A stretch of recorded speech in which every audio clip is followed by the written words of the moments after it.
ಇದು ಒಪ್ಪೋ ರೀನೋ 15. ಇವತ್ತು ನಾವು ಡೀಟೇಲ್ ಆಗಿ ಹಾನೆಸ್ಟ್ ಆಗಿ ರೀನೋ 15 ಬಗ್ಗೆ ಮಾತಾಡೋಣ. ಈ ಫೋನ್ ಬಗ್ಗೆ ನನಗೆ ಏನನ್ನಿಸ್ತು, ನೀವು ಇದನ್ನ ತಗೋಬೋದಾ ಬೇಡವಾ, ವರ್ತ್ ಇದೆಯಾ ಇಲ್ವಾ, ಎಲ್ಲನೂ ನಾನು ಇವತ್ತಿನ ವಿಡಿಯೋಲಿ ನಾನು ನಿಮಗೆ ಹೇಳ್ತಾ ಇದ್ದೀನಿ. ಈ ವಿಡಿಯೋನ ನೀವು ಕೊನೆವರೆಗೂ ನೋಡಿ. ಹಾಗೆ ನಮಗೆ ಈ ಫೋನ್ನ ಓಪೋ ಅವ್ರು ಏನು ಕಳ್ಸಿಕೊಟ್ಟಿಲ್ಲ. ಈ ಫೋನ್ ನಮ್ಮ ನವರಂಗ್ ಸರ್ಕಲ್ ಅಲ್ಲಿ ಇರೋ ಸ್ಟಾರ್ ಮೊಬೈಲ್ಸ್ ಅವರು ಕಳ್ಸಿಕೊಟ್ಟಿದ್ದಾರೆ. ಈ ಶಾಪ್ ಇರೋದು ನವರಂಗ್ ಥಿಯೇಟರ್ ಆಪೋಸಿಟ್ ಅಲ್ಲಿ ಇದೆ. ಇಲ್ಲಿ ನಿಮಗೆ ಬೆಸ್ಟ್ ಆಫರ್ಸ್ ಜೊತೆಗೆ ಬೆಸ್ಟ್ ಡಿಸ್ಕೌಂಟ್ ಕೂಡ ಕೊಡ್ತಾರೆ.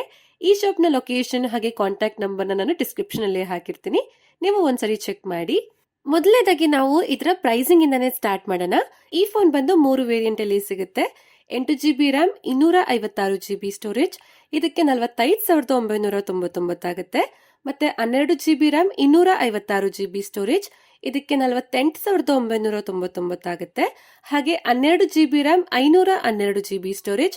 ಇದಕ್ಕೆ 53,999 ಆಗುತ್ತೆ. ಈಗ ನಾವು ಇದರ ಅನ್ಬಾಕ್ಸಿಂಗ್ ಎಕ್ಸ್ಪೀರಿಯನ್ಸ್ ಬಗ್ಗೆ ಮಾತಾಡೋದಾದ್ರೆ, ಈ ಫೋನ್ ಬಾಕ್ಸ್ ಅಲ್ಲಿ ನಿಮಗೆ ಫೋನ್ ಜೊತೆಗೆ ಎಲ್ಲಾನು ಸಿಗುತ್ತೆ. ಅಂದ್ರೆ ಒಂದು ಟ್ರಾನ್ಸ್ಪರೆಂಟ್ ಸಿಲಿಕಾನ್ ಕೇಸ್ ಸಿಗುತ್ತೆ, ಟೈಪ್ ಸಿ ಕೇಬಲ್ ಸಿಗುತ್ತೆ, 80 ವ್ಯಾಟ್ ಸೂಪರ್ ವೋಕ್ ಅಡಾಪ್ಟರ್ ಇದೆ, ಸಿಮ್ ಎಜೆಕ್ಟರ್ ಟೂಲ್ ಸಿಗುತ್ತೆ, ಯೂಸರ್ ಮ್ಯಾನ್ಯುಯಲ್ ಇದೆ. ಮತ್ತೆ ಈ ಫೋನ್ ಪರ್ಚೇಸ್ ಮಾಡಿದ್ಮೇಲೆ ನೀವು ಯಾವುದೇ ರೀತಿಯ ಎಕ್ಸ್ಟ್ರಾ ಖರ್ಚು ಮಾಡೋ ಅಗತ್ಯ ಇರೋದಿಲ್ಲ. ನೆಕ್ಸ್ಟ್ ನಾವು ಇದರ ಡಿಸೈನ್ ಹಾಗೆ ಬಿಲ್ಡ್ ಕ್ವಾಲಿಟಿ ಬಗ್ಗೆ ಮಾತಾಡೋದಾದ್ರೆ, ಈ ಫೋನ್ ನಾವು ಕೈಯಲ್ಲಿ ಹೋಲ್ಡ್ ಮಾಡಿದಾಗ ನಮಗೆ ಪ್ರೀಮಿಯಂ ಫೀಲ್ ಸಿಗುತ್ತೆ. ಇದರ ಗ್ರಿಪ್ ಕೂಡ ನಮಗೆ ಚೆನ್ನಾಗಿ ಅನ್ಸುತ್ತೆ. ಇದರ ಎಡ್ಜಸ್ ರೌಂಡೆಡ್ ಆಗಿದಾವೆ, ಅಲ್ಯೂಮಿನಿಯಂ ಫ್ರೇಮ್ ಇದೆ. ಇದರಿಂದ ಇದು ನಮಗೆ ಲಕ್ಸುರಿ ಫೀಲ್ ಕೊಡುತ್ತೆ. ಮತ್ತೆ ಇದು ಬಂದು 197 ಗ್ರಾಮ್ಸ್ weight ಇದೆ. 7.8 ಥಿಕ್ನೆಸ್ ನ ಇದು ಹೊಂದಿದೆ. ಈ ಫೋನ್ ಲೈಟ್ ವೆಯ್ಟ್ ಮತ್ತೆ ಥಿಕ್ ಕೂಡ ಆಗಿದೆ. ಮತ್ತೆ ಇದರ ಬ್ಯಾಕ್ ಸೈಡ್ ಅಲ್ಲಿ ನಿಮಗೆ ಒಂದು ಸ್ಪೆಷಲ್ ಡಿಸೈನ್ ನೋಡೋದಕ್ಕೆ ಸಿಗುತ್ತೆ. ಇದು ಹೆಲೋ ಫ್ಯೂಷನ್ ಟೆಕ್ನಾಲಜಿ ಆಗಿದೆ. ಮತ್ತೆ ಇದರಲ್ಲಿ ನಿಮಗೆ ರಿಬ್ಬನ್ ತರ ಡಿಸೈನ್ ಇದೆ. ಇದು ಹುಡುಗರಿಗೆ ಅಷ್ಟೊಂದು ಜಾಸ್ತಿ ಇಷ್ಟ ಆಗೋದಿಲ್ಲ, ಆದ್ರೆ ಹುಡುಗಿರಿಗೆ ಇದು ಇಷ್ಟ ಆಗುತ್ತೆ. ಇದು ಸ್ವಲ್ಪ ಶೈನಿ ಆಗಿದೆ. ಈ ರಿಬ್ಬನ್ ಪ್ಯಾಟರ್ನ್ ಬೇರೆ ಬೇರೆ ಆಂಗಲ್ ಇಂದ ನಮಗೆ ಬೇರೆ ಬೇರೆ ತರ ಕಾಣಿಸುತ್ತೆ. ನೋಡೋದಕ್ಕೆ ಸ್ವಲ್ಪ ಚೆನ್ನಾಗಿದೆ. ಮತ್ತೆ ಈ ಫೋನ್ ಮುಚ್ಚೋಗ್ಬಾರ್ದು ಅಂತಾನೆ ಇದಕ್ಕೆ ಟ್ರಾನ್ಸ್ಪರೆಂಟ್ ಬ್ಯಾಕ್ ಕವರ್ ಕೊಟ್ಟಿದ್ದಾರೆ. ಇದರಲ್ಲಿ ಗ್ಲಾಸ್ ಫಿನಿಶಿಂಗ್ ಬ್ಯಾಕ್ ಪ್ಯಾನಲ್ ಇದೆ. ಇದರ ಮೇಲೆ ಫಿಂಗರ್ ಪ್ರಿಂಟ್ ಮಾರ್ಕ್ಸ್ ಬೀಳುತ್ತೆ, ಅದಕ್ಕೆ ನೀವು ಬ್ಯಾಕ್ ಕವರ್ ಹಾಕಿ ಯೂಸ್ ಮಾಡಬೇಕಾಗುತ್ತೆ. ಮತ್ತೆ ಈ ಫೋನ್ಗೆ ನಿಮಗೆ IP66, IP68, IP69 ರೇಟಿಂಗ್ ಸಿಗುತ್ತೆ. ಇದನ್ನ ಅಂಡರ್ ವಾಟರ್ ಕೂಡ ಯೂಸ್ ಮಾಡಬಹುದು. ಈ ಫೋನ್ಗೆ ಏನೂ ಆಗೋದಿಲ್ಲ. ಹಾಗೆ ಈ ಫೋನ್ ಬಂದು ನಮಗೆ 3 ಕಲರ್ಸ್ ಅಲ್ಲಿ ಸಿಗುತ್ತೆ. Glacier white, twilight blue, aurora blue. ಈ 3 ಕಲರ್ಸ್ ಕೂಡ ಚೆನ್ನಾಗಿದಾವೆ. ಆದ್ರೆ ಈ ವೈಟ್ ಕಲರ್ ಮತ್ತೆ ಅರೋರಾ ಬ್ಲೂ ಅಲ್ಲಿ ಮಾತ್ರ ಡಿಫ್ರೆಂಟ್ ಡಿಸೈನ್ ನಾವು ನೋಡೋದಕ್ಕೆ ಸಿಗುತ್ತೆ. ಟ್ವಿಲೈಟ್ ಬ್ಲೂ ಅಲ್ಲಿ ಸಿಂಪಲ್ ಪ್ಲೇನ್ ಡಿಸೈನ್ ಸಿಗುತ್ತೆ. ಹಾಗೆ ಇದರ ಕ್ಯಾಮ್ರಾ ಪ್ಲೇಸ್ಮೆಂಟ್ ನ ಡಿಸೈನ್ ನಾವು ನೋಡಿದ್ರೆ ಇದು ಸ್ವಲ್ಪ ಆಪಲ್ ಇನ್ಸ್ಪೈರ್ಡ್ ಆಗಿದೆ ಅಂತ ಅನ್ಸುತ್ತೆ. ಸ್ವಲ್ಪ ಡಿಫ್ರೆಂಟ್ ಇರ್ಲಿ ಅಂತ ಇದರಲ್ಲಿ ರೀನೋ AI ಕ್ಯಾಮ್ರಾ ಸಿಗ್ನೇಚರ್ ಕೊಟ್ಟಿದ್ದಾರೆ. ಹಾಗಾಗಿ ಇದರ ಡಿಸೈನ್ ಆಪಲ್ ನ ಕಾಪಿ ಅಥವಾ ಇನ್ಸ್ಪಿರೇಷನ್ ಅಂತ ನಾವು ಹೇಳ್ಬೋದು. ಇದರ ಬಗ್ಗೆ ನಿಮ್ಮ ಅಭಿಪ್ರಾಯ ಏನು ಅಂತ ನೀವು ಸಹ ಒಂದು ಕಮೆಂಟ್ ಮಾಡಿ ಹೇಳಿ. ನೆಕ್ಸ್ಟ್ ನಾವು ಇದರ ಪೋರ್ಟ್ಸ್ ಹಾಗೆ ಬಟನ್ಸ್ ನ ನೋಡೋದಾದ್ರೆ, ಫೋನ್ ರೈಟ್ ಅಲ್ಲಿ power on and of button ಸಿಗುತ್ತೆ. ವಾಲ್ಯೂಮ್ ರಾಕರ್ ಇದೆ. ಲೆಫ್ಟ್ ಹ್ಯಾಂಡ್ ಸೈಡ್ ಅಲ್ಲಿ ಏನೂ ಇಲ್ಲ, ಖಾಲಿ ಇದೆ. ಮತ್ತೆ ಈ ಫೋನ್ ಕೆಳಗಡೆ ನಮಗೆ ಸ್ಪೀಕರ್ ಗ್ರಿಲ್ ಇದೆ, USB ಟೈಪ್ ಸಿ ಪೋರ್ಟ್ ಇದೆ, ಮೈಕ್ರೋಫೋನ್, ಸಿಮ್ ಕಾರ್ಡ್ ಟ್ರೇ ಸಿಗುತ್ತೆ. ಇದು dual nano sim card slot ಆಗಿದೆ. 2 ಸಿಮ್ ಹಾಕಬಹುದು. ಮೆಮೊರಿ ಕಾರ್ಡ್ ನ ನಾವು ಹಾಕೋದಕ್ಕೆ ಆಗೋದಿಲ್ಲ. ಮತ್ತೆ ಇನ್ನು ಈ ಫೋನ್ ಮೇಲೆ noise cancellation microphone, IR blaster, secondary speaker grill ಇದೆ. ಮತ್ತೆ ಈ ಫೋನ್ ಅಲ್ಲಿ ನಿಮಗೆ ಡ್ಯುಯಲ್ ಸ್ಪೀಕರ್ ಸಿಗ್ತಾ ಇದೆ. ಇದು ಸ್ಪೀಕರ್ಸ್ ಲೌಡ್ ಮತ್ತೆ ಕ್ರಿಸ್ಟಲ್ ಕ್ಲಿಯರ್ ಆಗಿರುತ್ತೆ. ಬೇಸ್ ಕೂಡ ಫೀಲ್ ಚೆನ್ನಾಗಿದೆ, ಕ್ಲಾರಿಟಿ ಚೆನ್ನಾಗಿದೆ.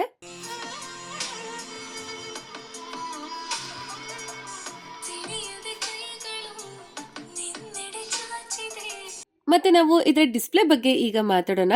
ಇದರಲ್ಲಿ ನಿಮಗೆ 6.59 ಇಂಚಸ್ ಡಿಸ್ಪ್ಲೇ ಸಿಗುತ್ತೆ. ಇದು full HD plus LTPS AMOLED panel ಆಗಿದೆ. ಇದು 120 ಹರ್ಟ್ಸ್ ರಿಫ್ರೆಶ್ ರೇಟ್ ನ ಹೊಂದಿದೆ. ಡಿಸ್ಪ್ಲೇ ಸ್ಮೂತ್ನೆಸ್ ತುಂಬಾ ಚೆನ್ನಾಗಿದೆ, ಲ್ಯಾಗ್ ಫೀಲ್ ಏನೂ ಆಗೋದಿಲ್ಲ. ಮತ್ತೆ ಇದರಲ್ಲಿ 1200 ನೈಟ್ ಸ್ಪೀಕ್ ಬ್ರೈಟ್ನೆಸ್ ಸಿಗ್ತಾ ಇದೆ. ಇದು ಸ್ವಲ್ಪ ಬ್ರೈಟ್ ಆಗಿದೆ. ಇಂಡೋರ್ ಅಥವಾ ಔಟ್ಡೋರ್ ಅಲ್ಲಿ ಯೂಸ್ ಮಾಡಬಹುದು. ಎಲ್ಲ ವಿಸಿಬಲ್ ಆಗಿ ನಮಗೆ ಕಾಣಿಸುತ್ತೆ. ಆದ್ರೆ ಇದು ಬ್ರೈಟ್ನೆಸ್ ಇನ್ನೂ ಸ್ವಲ್ಪ ಜಾಸ್ತಿ ಇರಬೇಕಾಗಿತ್ತು.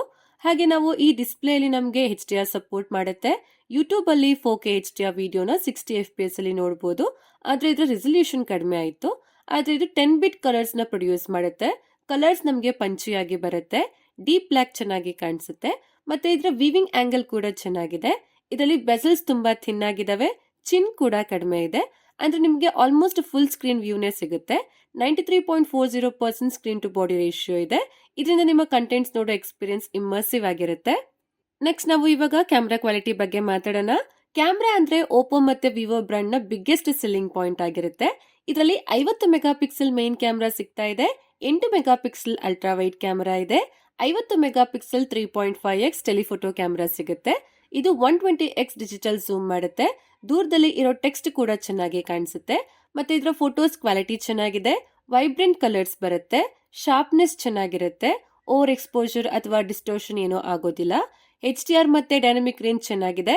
ಹಾಗೆ ಇದರ ಪೋರ್ಟ್ರೇಟ್ ಫೋಟೋಸ್ ಕಡೆ ನಾವು ಬಂದ್ರೆ ಇದರ ಪೆರಿಸ್ಕೋಪ್ ಕ್ಯಾಮೆರಾ ಚೆನ್ನಾಗಿ ವರ್ಕ್ ಮಾಡುತ್ತೆ. 3.5x ಪೆರಿಸ್ಕೋಪ್ ಪೋರ್ಟ್ರೇಟ್ಸ್ ಚೆನ್ನಾಗಿ ಕಾಣಿಸುತ್ತೆ. ಇದರಲ್ಲಿ ನಮಗೆ 3 ಝೂಮ್ ಆಪ್ಷನ್ ಕೂಡ ಸಿಗುತ್ತೆ. 26mm, 50mm, 85mm. ಇದರಲ್ಲಿ 3.5x ಝೂಮ್ ಮಾಡಿದ್ರು ಡೀಟೇಲ್ಸ್ ಚೆನ್ನಾಗಿ ಮೇಂಟೈನ್ ಮಾಡುತ್ತೆ. ಡೇ ಟೈಮ್ ಅಲ್ಲಿ ಎಡ್ಜ್ ಡಿಟೆಕ್ಷನ್ ಚೆನ್ನಾಗಿ ಮಾಡುತ್ತೆ. ಇದರ ನ್ಯಾಚುರಲ್ ಬ್ಲರ್ ಕೂಡ ರಿಯಲಿಸ್ಟಿಕ್ ಆಗಿ ಕಾಣಿಸುತ್ತೆ. ಇದರ ಪೋರ್ಟ್ರೇಟ್ ಫೋಟೋಸ್ ನಿಮಗೆ ಇಮ್ಮರ್ಸಿವ್ ಮಾಡುತ್ತೆ. ಹಾಗೆ ಕನ್ಸಿಸ್ಟೆನ್ಸಿ ನೋಡೋದಾದ್ರೆ 3 cameras photo side by side ನ ನೀವೇ ನೋಡಿ. ಇದರಲ್ಲಿ ಮೇನ್ ಕ್ಯಾಮ್ರಾ ಮತ್ತೆ telephoto camera almost same colour consistent ಆಗಿ ಪ್ರೊಡ್ಯೂಸ್ ಮಾಡುತ್ತೆ. ಆದ್ರೆ ಅಲ್ಟ್ರಾ ವೈಡ್ ಅಲ್ಲಿ ಸ್ವಲ್ಪ ಕಲರ್ ಶಿಫ್ಟ್ ಆಗುತ್ತೆ. ಹಾಗೆ ಡೀಟೇಲ್ಸ್ ಕೂಡ ಅಲ್ಟ್ರಾ ವೈಡ್ ಅಲ್ಲಿ ಸ್ವಲ್ಪ ಕಡಿಮೆ ಆಗುತ್ತೆ. ಯಾಕೆ ಈ ತರ ಆಗ್ತಾ ಇದೆ ಅಂತಂದ್ರೆ ಇದರಲ್ಲಿ ಕೇವಲ 8 mega pixel ultra wide camera ಸಿಗುತ್ತೆ. ಇದ್ರಲ್ಲೂ 50 ಮೆಗಾ ಪಿಕ್ಸೆಲ್ ವೈಡ್ ಕ್ಯಾಮ್ರಾ ಕೊಟ್ಟಿದ್ರೆ ಇನ್ನೂ ಬೆಟರ್ ಆಗಿ ಇರ್ತಾ ಇತ್ತು. ಮತ್ತೆ ಇನ್ನು ಇದರ ಫ್ರಂಟ್ ಅಲ್ಲಿ 50 ಮೆಗಾ ಪಿಕ್ಸೆಲ್ ಸೆಲ್ಫಿ ಕ್ಯಾಮೆರಾ ಸಿಗುತ್ತೆ. ಇದರ ಸೆಲ್ಫಿ ಕ್ಯಾಮೆರಾ ಡೀಟೇಲ್ಸ್ ನ ಚೆನ್ನಾಗಿ ಪ್ರೊಡ್ಯೂಸ್ ಮಾಡುತ್ತೆ. ಕಲರ್ಸ್ ಮತ್ತೆ ಸ್ಕಿನ್ ಟೋನ್ ನ್ಯಾಚುರಲ್ ಆಗಿ ಬರುತ್ತೆ. ಪೋರ್ಟ್ರೇಟ್ ಸೆಲ್ಫೀಸ್ ಅಲ್ಲಿ ಕೂಡ ಎಡ್ಜ್ ಡಿಟೆಕ್ಷನ್ ಚೆನ್ನಾಗಿದೆ. ಇದರಲ್ಲಿನೂ ಕಲರ್ಸ್ ಕನ್ಸಿಸ್ಟೆಂಟ್ ಆಗಿ ಇರುತ್ತೆ. ಹಾಗೆ ಮತ್ತೆ ನಾವು ಇದರಲ್ಲಿನೂ ಎಲ್ಲ ಕ್ಯಾಮೆರಾ ಇಂದ 4K ವಿಡಿಯೋಸ್ ನ 60 FPS ಅಲ್ಲಿ ತೆಗಿಬಹುದು. ರಿಯಲ್ ಟೈಮ್ ಅಲ್ಲಿ ಅಲ್ಟ್ರಾ ವೈಡ್ ಇಂದ ಮೇನ್ ಕ್ಯಾಮ್ರಾಗೆ ಮತ್ತೆ ಮೇನ್ ಕ್ಯಾಮ್ರಾ ಇಂದ ಟೆಲಿಫೋಟೋಗೆ ಸ್ವಿಚ್ ಮಾಡಬಹುದು. ಆದ್ರೆ ಅಲ್ಟ್ರಾ ವೈಡ್ ಅಲ್ಲಿ ಕಲರ್ಸ್ ಹಾಗೆ ಕ್ವಾಲಿಟಿ ಸ್ವಲ್ಪ ಕಡಿಮೆ ಆಗುತ್ತೆ. ಆದ್ರೆ ಮೇನ್ ಕ್ಯಾಮ್ರಾ ವಿಡಿಯೋ ಸ್ಟೇಬಲ್ ಆಗಿ ಬರುತ್ತೆ. ಝೂಮ್ ಮಾಡಿದ್ರು 3.5x ಝೂಮ್ ನಲ್ಲಿ ವಿಡಿಯೋ ಡೀಟೇಲ್ ಆಗಿ ಬರುತ್ತೆ. ಹಾಗೆ ಇದರ ಫ್ರಂಟ್ ಕ್ಯಾಮ್ರಾ ಇಂದ ಕೂಡ 4K ವಿಡಿಯೋಸ್ ನ 60 FPS ಅಲ್ಲಿ ತೆಗಿಬಹುದು. ಇದರಲ್ಲಿನೂ ಸ್ಟೇಬಲ್ ವಿಡಿಯೋಸ್ ತೆಗಿಬಹುದು. ಕಲರ್ಸ್ ಚೆನ್ನಾಗಿದೆ, ಡೀಟೇಲ್ಸ್ ಚೆನ್ನಾಗಿ ಬರುತ್ತೆ.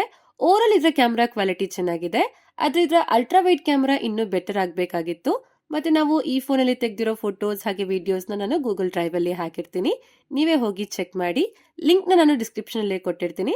ನಿಮ್ಗೆ ಗೊತ್ತಾಗುತ್ತೆ ಹೇಗಿದೆ ವಿಡಿಯೋ ಕ್ವಾಲಿಟಿ ಮತ್ತೆ ಫೋಟೋಸ್ ಬಗ್ಗೆ ನಿಮ್ಗೆ ಏನ್ ಅನ್ಸುತ್ತೆ ಎಲ್ಲಾನು ನೀವು ಕಮೆಂಟ್ಸ್ ಅಲ್ಲಿ ನನಗೆ ತಿಳಿಸಿ. ಮತ್ತೆ ನಾವು ಇವಾಗ ಪರ್ಫಾರ್ಮೆನ್ಸ್ ಬಗ್ಗೆ ಮಾತಾಡೋಣ. ಇದರಲ್ಲಿ ಕ್ವಾಲ್ಕಾಮ್ ಕಡೆಯಿಂದ ಸ್ನ್ಯಾಪ್ಡ್ರಾಗನ್ 7 Gen 4 ಚಿಪ್ ಸೆಟ್ ಸಿಗುತ್ತೆ. ಇದು 4nm ಪ್ರೊಸೆಸರ್ ಆಗಿದೆ. ಇದು ನಿಮ್ಮ smooth gaming, multi tasking, social media ಎಲ್ಲವೂ ಸ್ಮೂತ್ ಆಗಿ ಹ್ಯಾಂಡಲ್ ಮಾಡುತ್ತೆ. ಮತ್ತೆ ಇದರಲ್ಲಿ 14,89,000 ಪ್ಲಸ್ ಅಂತೂ ಸ್ಕೋರ್ ಬರುತ್ತೆ. ಇದರ ಸ್ಕೋರ್ ತುಂಬಾ ಕಡಿಮೆ ಆಯಿತು. ಇದಿನ್ನೂ ಜಾಸ್ತಿ ಬರಬೇಕಾಗಿತ್ತು. ಆದ್ರೆ ಇದರಲ್ಲಿ ಹೆವಿ ಗೇಮ್ಸ್ ಆಡಿದ್ರು ಇದು ಏನೋ ಜಾಸ್ತಿ ಹೀಟ್ ಆಗೋದಿಲ್ಲ. ಇದರಲ್ಲಿ 79% CPU ಥ್ರಾಟಲ್ ಬರುತ್ತೆ. ಇದು ಜಾಸ್ತಿ ಥ್ರಾಟಲ್ ಆಗೋದಿಲ್ಲ. ಇದರ ಗ್ರಾಫ್ ನೋಡಿ ಗ್ರೀನ್ ಅಲ್ಲೇ ಇರುತ್ತೆ. ಮತ್ತೆ ಇದು ಜಾಸ್ತಿ ಹೀಟ್ ಆಗೋದಿಲ್ಲ. ಇದರ ಮಿನಿ ವೇರಿಯಂಟ್ ಅಂದ್ರೆ ಒಪ್ಪೋ ರಿನೋ 15 Pro ಮಿನಿ. ಇದರಲ್ಲಿ ಡೈಮೆನ್ಸಿಟಿ ಪ್ರೊಸೆಸರ್ ಸಿಗುತ್ತೆ. ಅದರಲ್ಲಿ ಸ್ವಲ್ಪ ಹೀಟಿಂಗ್ ಇಶ್ಯೂಸ್ ಇದೆ. ಆದ್ರೆ ಇದರಲ್ಲಿ ಸ್ನ್ಯಾಪ್ಡ್ರಾಗನ್ ಪ್ರೊಸೆಸರ್ಸ್ ಇರೋದ್ರಿಂದ ಇದರ ಪರ್ಫಾರ್ಮೆನ್ಸ್ ಸ್ಟೇಬಲ್ ಆಗಿರುತ್ತೆ.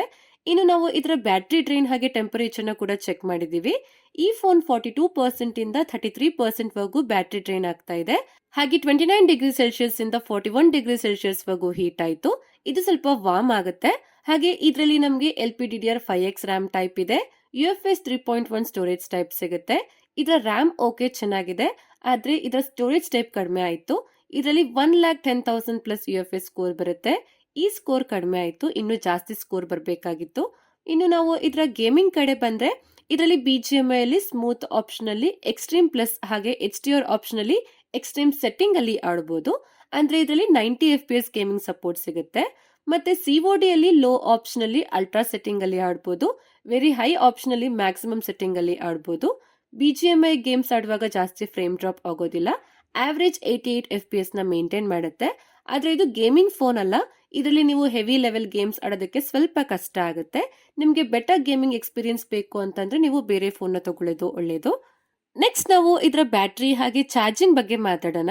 ಇದರಲ್ಲಿ ನಮಗೆ 6500 mAh ಬ್ಯಾಟರಿ ಸಿಗುತ್ತೆ. ಇದು 80 ವ್ಯಾಟ್ ಸೂಪರ್ ವೋಕ್ ಚಾರ್ಜಿಂಗ್ ನಮಗೆ ಸಪೋರ್ಟ್ ಮಾಡುತ್ತೆ. ಇದು ಫಾಸ್ಟ್ ಆಗಿ ಚಾರ್ಜ್ ಆಗುತ್ತೆ.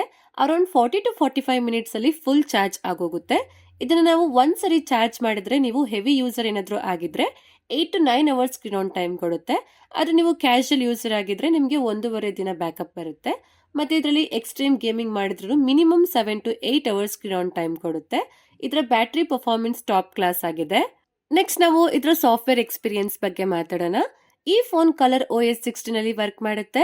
ಆಂಡ್ರಾಯ್ಡ್ 16 ಅಲ್ಲಿ ಬರುತ್ತೆ. ಇದಕ್ಕೆ 6 ಇಯರ್ಸ್ ಮೇಜರ್ OS ಅಪ್ಡೇಟ್ ಹಾಗೆ ಸೆಕ್ಯೂರಿಟಿ ಅಪ್ಡೇಟ್ ಸಿಗ್ತಾ ಇದೆ. ಇದಕ್ಕೆ ಲಾಂಗ್ ಟರ್ಮ್ ವರೆಗೂ ಅಪ್ಡೇಟ್ ಸಿಗುತ್ತೆ. ಈ UI ಸ್ಮೂತ್ ಆಗಿದೆ.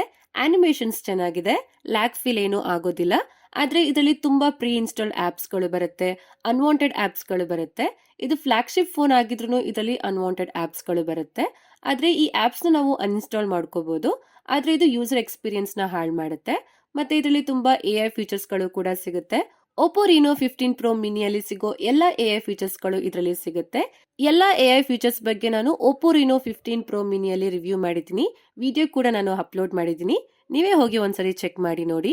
ನೆಕ್ಸ್ಟ್ ನಾವು ಇದರ ಕನೆಕ್ಟಿವಿಟಿ ಬಗ್ಗೆ ಮಾತಾಡೋದಾದ್ರೆ ಇದರಲ್ಲಿ ನಮಗೆ ಮಲ್ಟಿಪಲ್ 5G ಬ್ಯಾಂಡ್ ಸಿಗುತ್ತೆ, ವೈಫೈ 6 ಇದೆ, ಐಆರ್ ಬ್ಲಾಸ್ಟರ್ ಇದೆ. ಆದ್ರೆ ನಮಗೆ ಇದರಲ್ಲಿ NFC ಸಪೋರ್ಟ್ ಸಿಗೋದಿಲ್ಲ. ಕೊನೆಯದಾಗಿ ನಾವು ಇದರ ಕನ್ಕ್ಲೂಷನ್ ಕಡೆ ಬಂದ್ರೆ, ನೀವು ಈ ಫೋನ್ ತಗೋಬಹುದಾ ಬೇಡವಾ ಅಂತ ಅಂದ್ರೆ ನನ್ನ ಪ್ರಕಾರ ಬೇಡ ಅಂತ ಅನ್ಸುತ್ತೆ. ಇದರ ಪ್ರೈಸಿಂಗ್ ಜಾಸ್ತಿ ಆಯ್ತು, ಮತ್ತೆ ಇದರಲ್ಲಿ ಅಷ್ಟೊಂದು ಫೀಚರ್ಸ್ ಗಳು ಸಿಗೋದಿಲ್ಲ, ಸ್ಪೆಸಿಫಿಕೇಶನ್ ಸಿಗೋದಿಲ್ಲ. ಇದರ ಪರ್ಫಾರ್ಮೆನ್ಸ್ ಆವರೇಜ್ ಆಗಿರುತ್ತೆ. ಮತ್ತೆ ಇದರ ಅಲ್ಟ್ರಾ ವೈಡ್ ಕ್ಯಾಮೆರಾ ಡೀಸೆಂಟ್ ಆಗಿದೆ. ಇದರ ಡಿಸ್ಪ್ಲೇ ಕ್ವಾಲಿಟಿನೂ ಇನ್ನೂ ಬೆಟರ್ ಆಗ್ಬೋದಾಗಿತ್ತು. ಮತ್ತೆ ನಮಗೆ ಇದರಲ್ಲಿ ಅನ್ವಾಂಟೆಡ್ ಆಪ್ಸ್ ಗಳು ಜಾಸ್ತಿ ಬರುತ್ತೆ. ಇಷ್ಟು ನೆಗೆಟಿವ್ ಪಾಯಿಂಟ್ಸ್ ಇದಾವೆ. ಆದ್ರೆ ಇದರಲ್ಲಿ ಸ್ವಲ್ಪ ಪಾಸಿಟಿವ್ ಕೂಡ ಇದಾವೆ. ಇದರ ಡಿಸೈನ್ ಪ್ರೀಮಿಯಂ ಆಗಿದೆ, ಫೋನ್ ನೋಡಿದ್ರೇನೆ ನಮಗೆ ತಗೋಬೇಕು ಅಂತ ಅನ್ಸುತ್ತೆ. ಮತ್ತೆ ಇದರ ಮೇನ್ ಕ್ಯಾಮ್ರಾ ಹಾಗೆ ಟೆಲಿಫೋಟೋ ಕ್ಯಾಮ್ರಾ ಎರಡೂ ಚೆನ್ನಾಗಿದಾವೆ. ಇದರ ವಿಡಿಯೋಸ್ ಕ್ವಾಲಿಟಿ ಚೆನ್ನಾಗಿದೆ, ಸ್ಟೇಬಲ್ ವಿಡಿಯೋಸ್ಗಳು ಬರುತ್ತೆ. ಮತ್ತೆ BGMI ಅಲ್ಲಿ 90 FPS ಗೇಮಿಂಗ್ ಸಪೋರ್ಟ್ ಮಾಡುತ್ತೆ. ಜಾಸ್ತಿ ಫ್ರೇಮ್ ರೇಟ್ ಡ್ರಾಪ್ ಏನೂ ಆಗೋದಿಲ್ಲ. ಈಗ ನಾನು ಇದರ ನೆಗೆಟಿವ್ ಹಾಗೆ ಪಾಸಿಟಿವ್ ಪಾಯಿಂಟ್ಸ್ ಬಗ್ಗೆ ಎಲ್ಲಾನು ಹೇಳಿದೀನಿ. ನೀವೇನಾದ್ರೂ ಇದರ ಪಾಸಿಟಿವ್ ಪಾಯಿಂಟ್ಸ್ ನಿಮ್ಗೆ ಇಷ್ಟ ಆಯ್ತು ಅಂತಂದ್ರೆ ಈ ಫೋನ್ ಇಷ್ಟ ಆದ್ರೆ ನೀವು ತಗೊಳ್ಳಿ. ಆದ್ರೆ ಇದರ ನೆಗೆಟಿವ್ ಪಾಯಿಂಟ್ಸ್ ಇಷ್ಟ ಆಗಿಲ್ಲ ಅಂತ ಅಂದ್ರೆ ನೀವು ತಗೊಳ್ಳೋದಕ್ಕೆ ಹೋಗಬೇಡಿ. ನಿಮ್ಗೆ ಈ ಫೋನ್ಗಿಂತ ಬೆಟರ್ ಫೋನ್ ಮಾರ್ಕೆಟ್ ಅಲ್ಲಿ ನಿಮ್ಗೆ ಸಿಗುತ್ತೆ. ಹಾಗೆ ಈ ಫೋನ್ ನ ಬೆಸ್ಟ್ ಪ್ರೈಸ್ ಅಲ್ಲಿ ನೀವೇನಾದ್ರೂ ಪರ್ಚೇಸ್ ಮಾಡಬೇಕು ಅಂತ ಇದ್ರೆ ನೀವು ಸ್ಟಾರ್ ಮೊಬೈಲ್ಸ್ ನ ವಿಸಿಟ್ ಮಾಡಿ, ಅಥವಾ ನಾನು ಡಿಸ್ಕ್ರಿಪ್ಷನ್ ಅಲ್ಲಿ ನಂಬರ್ ಹಾಕಿರ್ತೀನಿ, ಆ ನಂಬರ್ಗೆ ನೀವು ಕಾಲ್ ಮಾಡಿ. ಓಕೆ ಫ್ರೆಂಡ್ಸ್, ಇಷ್ಟೇ ಇವತ್ತಿನ ವಿಡಿಯೋಲಿ Oppo Reno 15 ನ ಅನ್ಬಾಕ್ಸಿಂಗ್ ಮಾಡಿ ರಿವ್ಯೂ ಮಾಡಿದ್ದೀನಿ. ಈ ಫೋನ್ ಬಗ್ಗೆ ನಿಮ್ಗೆ ಏನನ್ಸುತ್ತೆ? ಈ ಫೋನ್ ನೀವು ತಗೊಂತೀರಾ ಅಂತ ಕಮೆಂಟ್ ಮಾಡಿ ಹೇಳಿ. ಮತ್ತೆ ಈ ವಿಡಿಯೋ ಇಷ್ಟ ಆದ್ರೆ ಲೈಕ್ ಮಾಡಿ, ನಮ್ಮ ಚಾನಲ್ಗೆ ಸಬ್ಸ್ಕ್ರೈಬ್ ಆಗಿ ನನಗೆ ಸಪೋರ್ಟ್ ಮಾಡಿ. ನಾನು ನಿಮ್ಮ ಕನ್ನಡದ ಹುಡುಗಿ. ಮತ್ತೆ ನೆಕ್ಸ್ಟ್ ವಿಡಿಯೋಲಿ ಸಿಗ್ತೀನಿ. ಅಲ್ಲಿವರೆಗೂ ಟೇಕ್ ಕೇರ್, ಬಾಯ್.